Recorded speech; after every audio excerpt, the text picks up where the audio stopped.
əsər.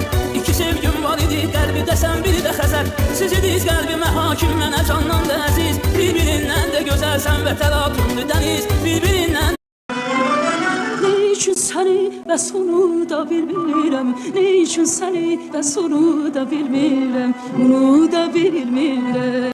Kimse duymasın, çiçeklerin canı yanık. Gözlerinin kenarlarında dalgalar mı var, yoksa orada da ayrı bir hayat mı var?